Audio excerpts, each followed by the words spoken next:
emirundi mingi Katonda atuyita ne tuyitaba mu ngeri ez'enjawulo, naye okuyitaba eri Katonda ng'omuntu omu kinjagala okwogerako. Okuyitaba eri Katonda ng'omuntu omu ekyo kyekisanyusa Katonda okumuweereza, era kubeera kuweereza kwaffe gye tuli okukyasinze.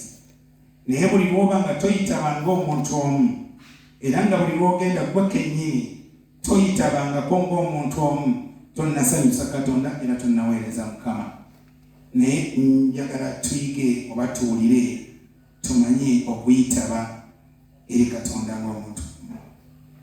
Abantu ba Katonda bangi baweereza Katonda, naye ng'abamu tebamuweerezanga ng'omuntu, nga bamuweerereza mu kigulupu, bamuweerereza mu kibiina. Era nawana oyinza okwesingana nga tuweereza Katonda naye nga tuweereza lwa kibiina. Eriyo amuweereza olwa Simoni, eriyo amuweereza olwa taata, eriyo amuweereza olwa Magulo, eriyo amuweereza olwa gundi, ng'akuŋŋana ku lwoyo nga bw'aba tabaddeewo taweereza oba tasobola kuŋŋaana. So twetaaga tumanye okuyitaba eri Katonda ng'omuntu omu, nga ne bw'onaaba tewali kibiina, tewali bw'otambula naye, ojja kuweereza Katonda, ojja kukolera Katonda, ojja kugenda eri Katonda, ojja kubeera okusanyusa Katonda. Naye buli lw'onoolindanga okuyitabira mu kibiina, kati eriyo abajja ng'olunaku lwena kati olw'essande luba abantu bangi era kibakale. Kati bw'ajja nalaba nga oluusi aliwo omu oba babiri, agamba leero lunsaze. Leero kitegeeza nti tannamanya gwaweereza, tannamanya yamuyita, tannamanya kyakola. Ekibiina nga bw'okiraba tusobola okubeera abantu abangi, wano tuyinza okubeera 20 nga tutudde, naye nga Katonda omuntu omu gw'ayise era gw'amanyi, era ng'omuntu omu yali maaso ga Mukama. Ffenna tusobola okubeerawo ng'ebifaananyi nga tupaakinze, naye nga mu maaso ga Katonda tetuliiwo. Kati eriwa ali wano naye nga bizinesi efa, omutima guli ku bizinesi, akaana ako, omwana oyo, omusajja oyo, bizinesi yange, kati ng'ali wano naye nga omutima guli wala. Katonda yagamba Musa ng'atambula n'ekibiina, era nga Musa alaba ekibiina ky'abantu kinene kimugoberera, era nga bonna bayimba.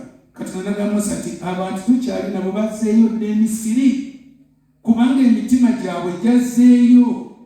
Baali batandise okwemulugunya nga kale eri twalyanga wujju, kale eri twalyanga ku bitungulu, twalyanga bulungi. Kati Katonda ne bw'aba n'akuwa omukisa tesobola kutuusa ku ggwe omuntu ataliiwo. Ebyaffe tubikwatira mu mwoyo. Kati omwoyo gwe gulina okubeera awamu mu maaso ga Katonda bw'oba onoofuna. Bw'oba onoosanyusa Katonda olina okubeera awamu n'omwoyo gwo nga tegukulesse. Tokkirizanga mwoyo gwo kuleka mu kifo n'osigala nga gw'oliwo opaakinze bupaakinze, naye ng'omwoyo gwagenze dda.